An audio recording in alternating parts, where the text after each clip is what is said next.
तो हेलो दोस्तों, कैसे हो आप। अभी तक जैसा कि आपने देखा, हम अपना जो केवीएस और डीएसएसबी के जो इम्पोर्टेंट टॉपिक या फिर जो आप कह सकते हो कि कोर्स या सीरीज़ चला रखी है हमने, उसमें अभी तक हमने आरटी एक्ट पढ़ा है और आरटी एक्ट हमने 5 वीडियो में कंप्लीट किया है और लगभग हर वीडियो आधी आधी घंटे की है। तो आप पहले वो जाके देख लीजिए। अभी तक हमारी इस कोर्स में 5 वीडियो हो चुकी हैं और 5 वीडियो हमारी हो गई हैं, उनमें आरटी एक्ट हुआ है और 5 वीडियो के अलावा एक वीडियो, छठी वीडियो मैंने उनके इंपॉर्टेंट क्वेश्चंस पे कराई है। तो वो आप जाके देख लीजिए, उससे आपको पहले आरटी एक्ट क्लियर हो जाएगा। अब उसके बाद में हम अपना अगला टॉपिक स्टार्ट कर रहे हैं। अब देखते हैं ये टॉपिक, जैसा कि अगर हो सका तो हम इसे एक वीडियो में कंप्लीट करा देंगे, वरना 2 में तो हो ही जाएगा। ज़्यादा बड़ा टॉपिक नहीं है। इसमें हमें क्या करना है, आप देख पा रहे हो जैसे कि यहाँ पे, इसमें हमें इंपॉर्टेंट एजुकेशन आर्टिकल देखने हैं।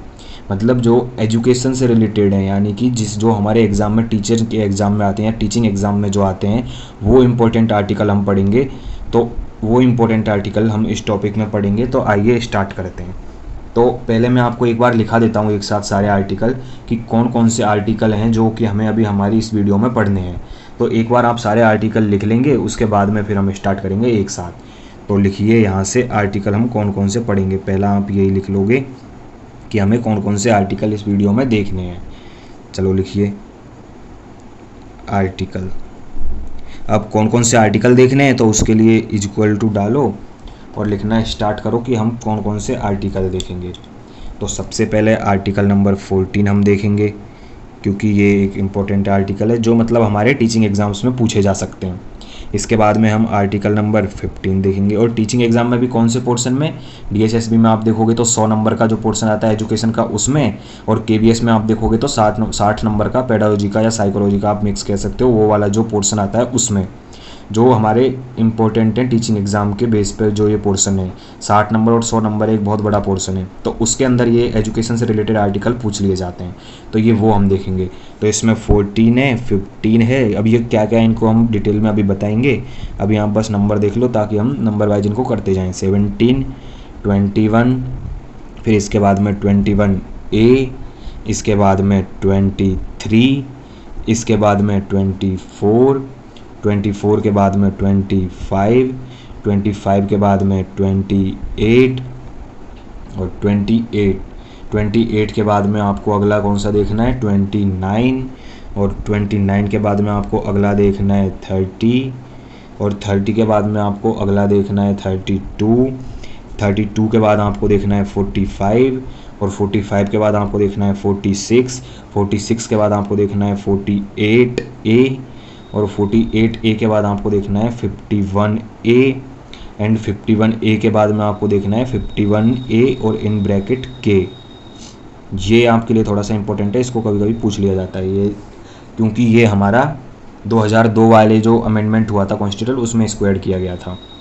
तो 51A K, और इसके अलावा इससे आगे अगर हम देखेंगे तो 343, ये तो मैं उम्मीद करता हूँ अधिकतर बच्चों को आता होगा, बाकी आप देखोगे आगे चल के। अब आता है अगला 350, और फिर आते हैं 350A एंड 350B, और लास्ट एक 352 भी हमें देख लेना है। तो क्या है, ये सारे हमारे इंपॉर्टेंट एजुकेशन से रिलेटेड आर्टिकल हैं। वैसे तो हमारे संविधान में अगर अपन इंपॉर्टेंट आर्टिकल देखें तो वो बहुत सारे, लेकिन वो सब हम पॉलिटी में बाद में पढ़ेंगे। अगर हम कभी पॉलिटी की सीरीज स्टार्ट करेंगे तो पॉलिटिकल जो हमारा पोर्शन है उसमें वो देखेंगे। लेकिन जो हमारा पेडागोजी या साइकोलॉजी से रिलेटेड जो एजुकेशन का जो पोर्शन होता है, उसके अंदर एजुकेशन से रिलेटेड आर्टिकल है वो इतने ही है इंपॉर्टेंट। इनमें से कोई सा आर्टिकल आपसे पूछ सकता है कि बताओ उस आर्टिकल में क्या है, या फिर बताओ कि कौन से आर्टिकल में ये चीज़ है। तो हमें ये स्टार्ट करने हैं। ओके, तो अब स्टार्ट करने हैं, तो उसमें हमें नंबर वाइज 14, 15, 16 ऐसे करके स्टार्ट करने हैं। तो चलो स्टार्ट करते बिना कोई टाइम वेस्ट किए हुए। तो सबसे पहले हमें क्या देखना है, आर्टिकल नंबर 14। ओके, तो आप कुछ भी आप अपना बुलेट पॉइंट कैसे डालते हो वो डाल सकते हो, मैं डॉट से यूज़ करके डालते जाऊँगा। तो सबसे पहले हमें देखना है आर्टिकल नंबर 14। तो आर्टिकल 14 ये लो।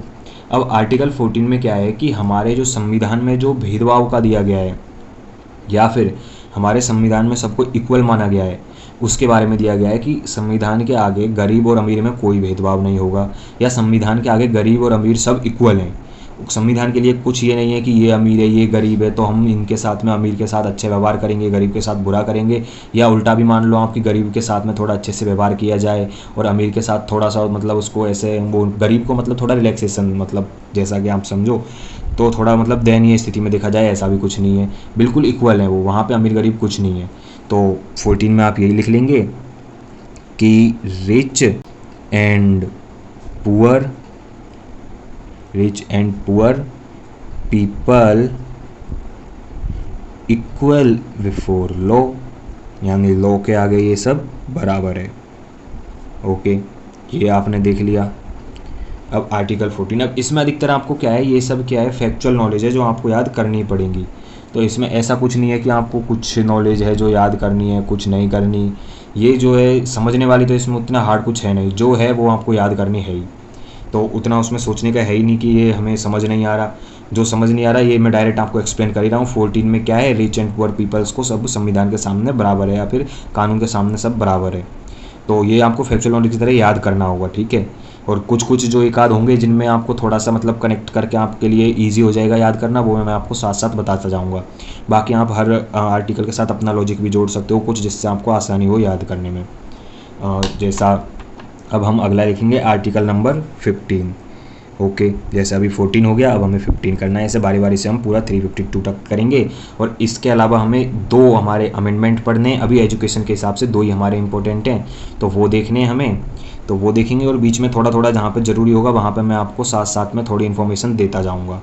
जैसे थोड़ा सा हमें यहाँ पे 21A पे और फिर 343 पे यहाँ पे हमें हिंदी के बारे में जानना होगा, तो वो साथ साथ मैं आपको बताता जाऊँगा जहाँ ज़रूरी है। ओके, तो अब आर्टिकल 14 हो गया, अब आर्टिकल 15 लिखिए। तो लिखिए आर्टिकल 15। ओके, अब आर्टिकल 15 में क्या है कि इसमें हमने देख लिया अमीर गरीब में कोई भेदभाव नहीं है। अब जब अमीर गरीब में भेदभाव नहीं है तो इसके अलावा साथ में आर्टिकल 15 में एक और चीज़ दी गई है कि हमें भेदभाव नहीं करना किस चीज़ पे, जाति पे, धर्म पे, या फिर लिंग पे, या फिर जन्म के स्थान पे कि कहाँ उस आदमी का या इंसान का जन्म हुआ है, या उसकी लैंग्वेज कौन सी है, मतलब किसी भी चीज़ पे हमें उसका भेदभाव नहीं करना। ये भेदभाव टोटली मतलब बैन कर रखा है। तो आप इसको लिख सकते हो कि caste, religious, sex and birth place, language wise discrimination totally ban, ये आप लिख सकते हो। तो इसमें आप लिखिए जैसा कि मैंने आपको अभी बताया, कास्ट, देन क्या है, रिलीजियन,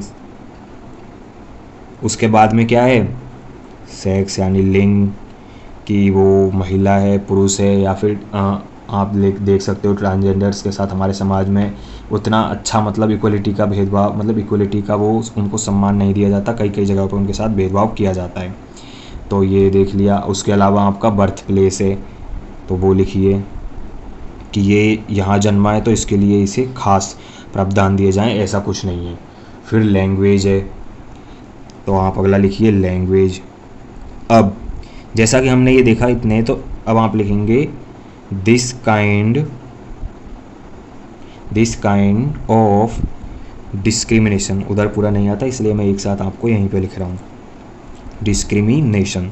तो this kind of discrimination is totally ban, ये पूरा टोटली बैन होगा।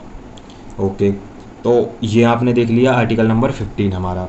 अब आर्टिकल 15 में आपको जैसा कि पता चल गया कि ये टोटली बैन है। अब इसमें आपको फिर वही बात है कि ये फैक्चुअल नॉलेज है जो आपको याद करनी है। अब आर्टिकल 15 में ऐसा है तो है, इसमें आपको ऐसा तो है नहीं कि कुछ कॉन्सेप्ट वाली चीज़ें समझनी है। अब ये सब जो डिस्क्रिमिनेशन है वो बैन है, तो ये आपको याद रखने की चीज़ें ही हैं, ठीक है। अब 15 हो गया, अब हमें अगला आर्टिकल देखना है। अगला आर्टिकल क्या है, आर्टिकल नंबर 16, जो हमने ऊपर अपने इनमें लिखवा रखा है। तो ये देखिए, अगला हेडिंग डाल लीजिए, आर्टिकल क्या है, आर्टिकल नंबर 16। अब आर्टिकल नंबर 16 में क्या है कि जैसा कि यहाँ पर डिस्क्रिमिनेशन नहीं है, तो आर्टिकल नंबर 16 में क्या है कि सबको, जो भी इंडिया में है सबको इक्वल अपॉर्चुनिटी मिलेगी। यानी इक्वल अपॉर्चुनिटी यानी कि सबको, किसी के साथ कोई भेदभाव नहीं है, सबको इक्वल अपॉर्चुनिटी मिलेगी कि जाओ आप अपने अधिकारों के लिए लड़ो, या आपके पास जो एबिलिटी है आप प्रूव करो, और आप अपने जो भी आप जिस लायक हो वो उसे हासिल करो। तो सबको अपॉर्चुनिटी इक्वल मिलेंगी, ये 16 हमारा आर्टिकल 16 कहता है। तो इसमें आप लिख लीजिए, क्या लिखेंगे, इक्वल अपॉर्चुनिटी फॉर ऑल, सबके लिए बराबर अपॉर्चुनिटी है, किसी के साथ कोई भेदभाव नहीं है। अब ये हो गया हमारा आर्टिकल नंबर 16। अब 16 के बाद कौन सा है, 17 है, तो अगला लिखिए आप आर्टिकल नंबर 17। अब जैसा कि हमें ज़्यादा टाइम वेस्ट नहीं करना, आप एक बार में समझ ही गए कि ये सब फैक्चुअल नॉलेज है, तो ये आपको याद करनी ही करनी है। अब अगर आपको याद हो कि जब हम पढ़ रहे थे RTE एक्ट, तो मैंने आपको वहाँ क्या पढ़ाया था, आर्टिकल 17 किसका, RT एक्ट का आर्टिकल। ये तो हमारे संविधान के आर्टिकल हैं, और वो हमारा किसका था, RT एक्ट का आर्टिकल। तो उसमें क्या था, पनिशमेंट नहीं देनी थी, तो मैंने उसको याद कराने के लिए आपको रिलेट कराया था कि पनिशमेंट नहीं देनी, तो उसको याद कराने के लिए क्या रिलेट कराया था कि हम बच्चों को पनिशमेंट के तौर पर हाथ भी नहीं लगा सकते, तो एक तरह से छू भी नहीं सकते, और छू भी नहीं सकते उसका हम यहाँ पर रिलेट कर रहे थे कि हमारे जो संविधान में 17 है वो यही है, छुआछूत से रिलेटेड आर्टिकल है। तो ये मैंने आपको थोड़ा सा वहाँ पे कनेक्ट किया था ताकि आपको याद करने में ईजी हो। तो अगर आपको ये याद है तो वो हो जाएगा, वो है तो ये हो जाएगा। अब आपको अगर आर्टिकल नंबर 17 RT का याद है कि वहाँ पे क्या है, पनिशमेंट नहीं दे सकते, यानी बच्चों को छू भी नहीं सकते, तो उसी से आप रिलेट करके ये देख रहे हो, रिलेट करके कि आर्टिकल 17 संविधान का क्या है कि हमारे यहाँ पे छुआछूत का कोई भेदभाव नहीं होगा, या फिर छुआछूत के अगेंस्ट हमारे पास राइट्स हैं कि कोई हमारे साथ छुआछूत का भेदभाव नहीं कर सकता। तो हमें ये क्या लिखना है 17 में, राइट अगेंस्ट अनटचेबिलिटी। ओके, ये हो गया, छुआछूत के विरुद्ध हमारे पास अधिकार है, कोई हमारे साथ छुआछूत के बेस पे भेदभाव नहीं कर सकता। ये हो गया। अब इसके बाद में अगला हमारा आर्टिकल कौन सा है, आर्टिकल नंबर 21। तो जो 21 आर्टिकल है उसमें क्या है, हमारे सर्वाइवल का हमारे पास अधिकार है, जीने का अधिकार है, या फिर कह सकते हो कि हमारे जो राइट्स हैं वो सारे राइट्स हमारे आर्टिकल 21 में आते हैं। तो आपको ये लिख लेना है अगला, आर्टिकल 21, और ये क्या है, सर्वाइवल टू लाइफ, यानी ये हमें जीने का अधिकार देता है। इसके अंदर हमारे जो अधिकार हैं वो आ जाते हैं, और उसी में एक हमारा जो ऐड हुआ था बाद में 21A। अभी 21A का भी ऐड हुआ था, वो मैंने आपको RT में पूरा पढ़ाया था इंट्रोडक्शन में, कि जो हमारा 86 कॉन्स्टिट्यूशनल अमेंडमेंट जो हुआ था उसमें ये हुआ था ऐड, और वो हुआ था 2002 में। तो वो अगला हमें देखना है। अब तो इसमें इतना था। अब ये जो आर्टिकल अगला है 21, आर्टिकल नंबर 21A। ओके, अब ये 21A है जिसके बारे में हम पूरा अभी पढ़ चुके हैं पिछली क्लास में, या पिछले 5 पार्ट्स में आप कह सकते हो। तो ये था, तो ये क्या है हमारा, फ्री एंड कंपल्सरी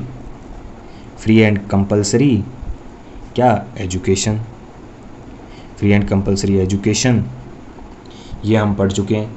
तो ये हमारा 21A है। अब इसके बारे में वैसे तो हमने वहाँ पे पढ़ लिया है, पर आप अब जैसे कि कोई बच्चा डायरेक्ट यहाँ से इस क्लास से स्टार्ट करता है, तो मैं उसके लिए बता देता हूँ कि थोड़ी सी एडिशनल इन्फॉर्मेशन इसके बारे में बता देता हूँ कि इसको हम 86 जो संविधान का अमेंडमेंट हुआ था उसमें इसे ऐड किया गया था, और क्लास कहाँ से कहाँ तक थी ये थोड़ा सा बता देता हूँ, एज बच्चों की बता देता हूँ। ओके, तो क्या है, जब संविधान में इन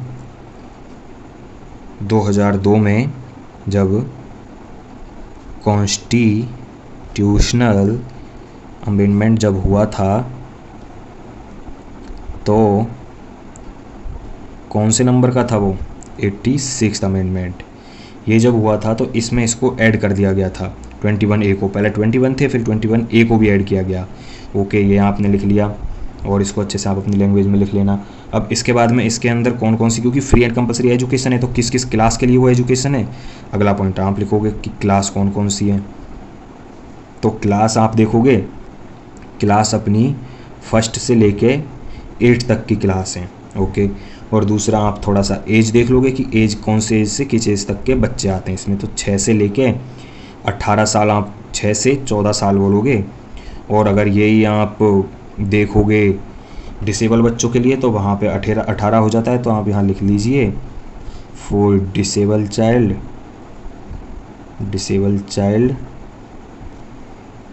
एज 6 to 18। ओके, इतना हो गया ये। अब इतना हमने देख लिया, ये हमारा आर्टिकल 21A का हो गया। इसके बारे में पूरा आर्टिकल हमने पहले पढ़ा दिया है, फिर भी मैंने आपको जस्ट जो भी नए बच्चे डायरेक्ट देख रहे होंगे ये वीडियो, उनके लिए मैंने ये आपको बता दिया है। ओके, अब उसके बाद में हमें अगला देखना है। तो अगला हमारा कौन सा है, अगला है हमारा 23, तो हमें 23 देखना है अगला अपना आर्टिकल। ओके, आप ये लिखिए कि आर्टिकल नंबर, पहले कौन सा लिखना है आपको, आर्टिकल नंबर पहले आपको लिखना है 23, क्योंकि हमें सीरीज वाइज चलना है। अब सीरीज वाइज हमें चलना है तो आर्टिकल 23 आपको पहले लिखना है। आर्टिकल 23 अगला है अपना।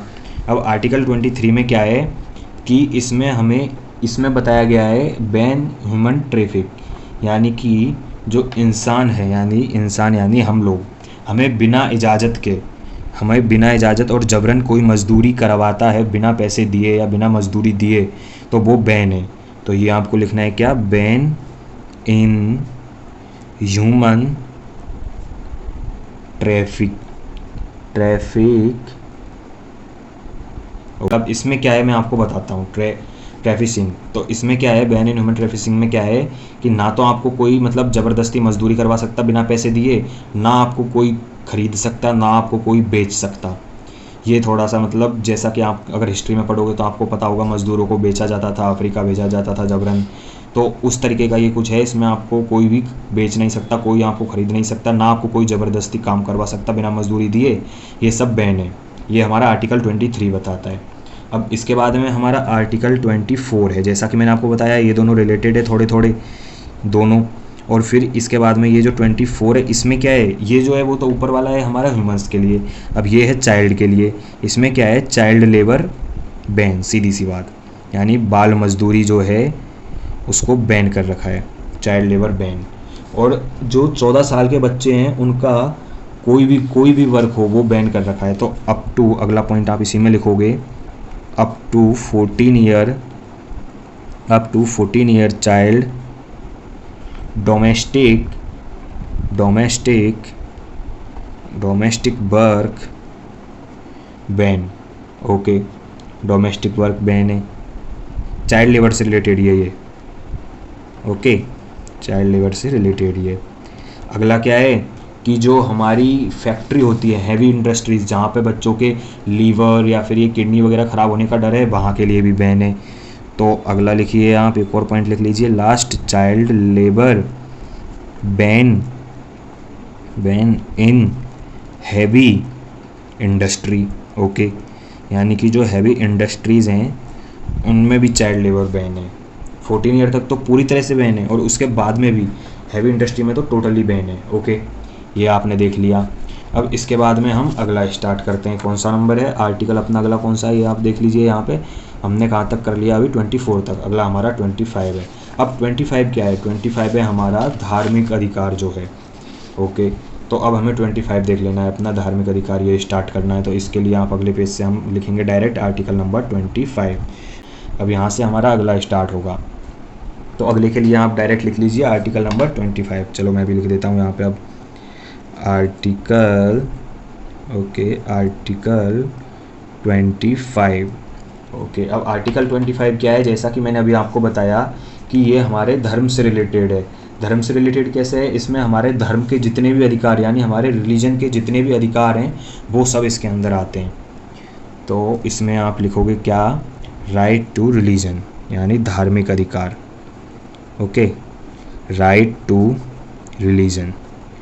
अब जैसा कि मैंने आपको बताया था, ये सारा हमारा जो वीडियो चल रहा है, जो कंटेंट चल रहा है, वो फैक्चुअल नॉलेज है जो आपको याद करनी है। तो समझने का ऐसा कुछ इसमें है ही नहीं। आर्टिकल 25 में राइट टू रिलीजन है यानी है, इसका कोई वो तुक बनता नहीं है कि कितना इसको डीप में समझाना है या आपको समझ नहीं आया, ऐसा कोई कुछ इसमें लॉजिक या फैक्ट बनता नहीं है। ओके, अब इसके जस्ट ही अगला अपना इंपॉर्टेंट आर्टिकल कौन सा आ जाएगा, आर्टिकल 28। अब आर्टिकल 28 क्या कहता है, ये आप थोड़ा सा देख लीजिए। अब जैसा कि हम एजुकेशन से रिलेटेड हमारा पढ़ रहे हैं, तो एजुकेशन से रिलेटेड में आप क्या सोच सकते हो कि धर्म से रिलेटेड एजुकेशन में क्या हो सकता है, थोड़ा दिमाग लगाइए। तो धर्म से रिलेटेड एजुकेशन में हो सकता है कि किसी भी स्कूल में या किसी भी इंस्टीट्यूट में, गवर्नमेंट इंस्टीट्यूट में जो है जो हमारे धर्म से रिलेटेड जो भी त्यौहार होते हैं या जो प्रेयर होती है ना, उन्हें हम ऑर्गेनाइज नहीं करा सकते। ये एक तरह से किसी एक धर्म को सपोर्ट करना हो जाता है जो कि गवर्नमेंट इंस्टीट्यूट में मना है। तो लिखिए यही कि एनी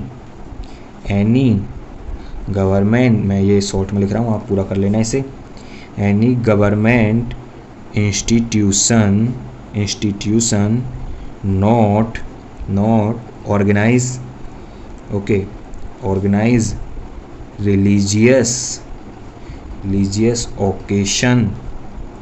ओकेशन और प्रेयर, यानी कोई त्यौहार नहीं, कोई प्रेयर नहीं, क्योंकि फिर ये कहीं ना कहीं एक तरह से हम किसी धर्म को बढ़ावा देंगे अगर हम ऐसा करते हैं तो, और जो कि हमारे कहीं भी किसी भी संविधान में कहीं भी ऐसा नहीं लिखा कि हमें किसी एक धर्म को बढ़ावा देना है, ठीक है, तो ये हम ऐसा नहीं कर सकते। अब अगला आ जाता है अपना आर्टिकल, इससे अगला ही है 29। अब ये देखो, जैसे धर्म से रिलेटेड आर्टिकल हमारे चल रहे हैं, रिलीजियस से रिलेटेड हमारे आर्टिकल चल रहे हैं, रिलीजन से रिलेटेड हमारे आर्टिकल चल रहे हैं, तो इसमें आप देखोगे अगला क्या है, आर्टिकल नंबर 29 क्या हो सकता है। हमने हमारे धर्म के अधिकार देख लिए, कैसे हम गवर्नमेंट इंस्टीट्यूट में या स्कूलों में हम क्या करना है, धर्म से रिलेटेड क्या सावधानियां बरतनी है, वो हमने देख ली, ताकि किसी को मतलब अकेलापन फील, मतलब एक तरह से अलगाव फील ना हो कि उसको अलग कर दिया गया है या उसके धर्म के बारे में इंपॉर्टेंस नहीं है, हम किसी एक धर्म को इंपॉर्टेंस दे रहे हैं, ऐसा उसे फील ना हो। इसलिए सबको इक्वल फील कराने के लिए किसी को भी हम ऐसा मतलब किसी भी धर्म के लिए हम खास कुछ नहीं कर सकते ऑर्गेनाइज, ना किसी भी धर्म की प्रेयर कर सकते। तो अब ये तो हो गया हमारा रिलीजियस से रिलेटेड। अब है हमारा माइनॉरिटी से, यानी जो माइनॉरिटी के जो राइट्स हैं, ओके, तो 29 में हमारा वही आ जाएगा, तो आप लिखिए क्या, माइनॉरिटी राइट्स, क्या, minority right.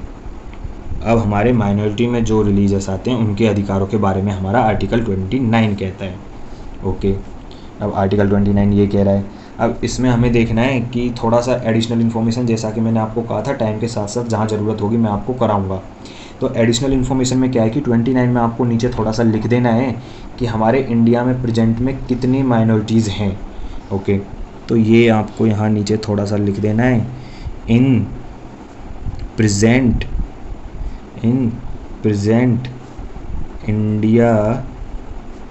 India has 6 minority, okay, 6 minorities.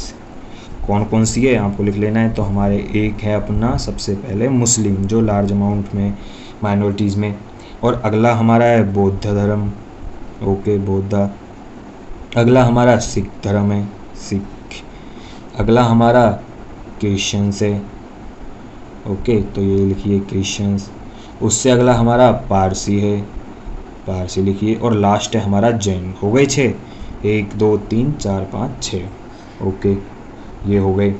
अब इसके बाद में हमें और आगे देखना है, तो और आगे हमारा एक और हमें एडिशनल इन्फॉर्मेशन देख लेनी है कि इंडिया में प्रेजेंट में टोटल कितने धर्म हैं, जो मतलब काउंट में आते हैं डाटा के अंदर। तो इन प्रेजेंट इंडिया है कितने, 8 अपने क्या है, रिलीजन्स हैं, ओके, ये पॉइंट हो गया। अब जैसा कि आपको पता है कि ये हमें अब काफ़ी हमारे आर्टिकल बच रहे हैं, तो ये वीडियो हमें टोटल 2 पार्ट में ही करानी होगी। तो अभी हम जल्दी से लास्ट 2 आर्टिकल कर लेते हैं, क्योंकि आपकी वीडियो भी आधी घंटे के अप्रोक्स की हो चुकी है, तो उस हिसाब से हम देखें तो हमें लास्ट 2 आर्टिकल कर लेने चाहिए, फिर आर्टिकल नंबर 45 से हम अगली वीडियो में करेंगे। तो अभी मैं आपको 2 आर्टिकल और कराऊंगा, एक आर्टिकल नंबर 30 और एक आर्टिकल अपना कौन सा, 32। तो पहले 30 देख लियो। तो अब हमने माइनॉरिटीज़ के राइट्स देख लिए, तो अगला हमारा 30 क्या है कि माइनॉरिटी कम्युनिटी के पास अधिकार है अपने एजुकेशन इंस्टीट्यूट खोलने का, ओके, समझ में आया आपको। ये एक लाइन में आपको मैंने क्लियर कर दिया कि जो माइनॉरिटी है उनके पास अधिकार है अपने एजुकेशनल इंस्टीट्यूट या स्कूल खोलने का। तो ये यहाँ पे अपने थोड़ा लैंग्वेज में लिख लेंगे कि क्या है, माइनॉरिटी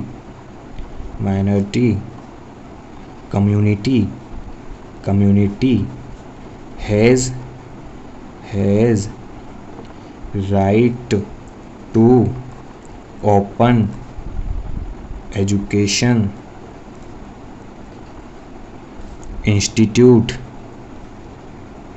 और स्कूल, ओके, ये देख लिया, ये आपको क्लियर हुआ।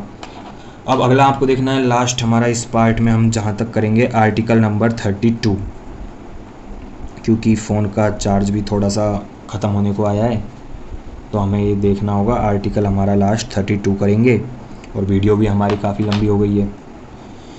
और उस हिसाब से मैं अप्रोक्सली 30 मिनट के अप्रोक्स की ही वीडियो बनाता हूँ, क्योंकि मुझे मालूम है बच्चों की सिटिंग कैपेसिटी ज़्यादा नहीं होती, इसलिए मैं इतनी ही बनाता हूँ। तो अब 32 में हमें क्या देखना है लास्ट में, कि हमारे पास संविधानिक अधिकार है कि हमारा किसी भी जो हमारे राइट्स को अगर कुछ हनन होता है तो हम डायरेक्ट सुप्रीम कोर्ट के पास जा सकते हैं। तो यही हमें इसमें लिखना है कि एनी पर्सन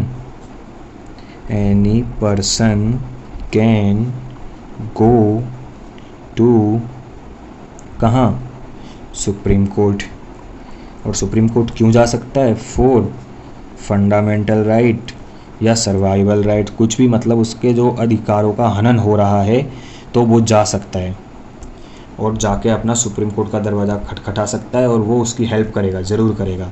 तो इसको हम कहते हैं क्या, इसको संवैधानिक लैंग्वेज में हम कहते हैं कॉन्स्टिट्यूशनल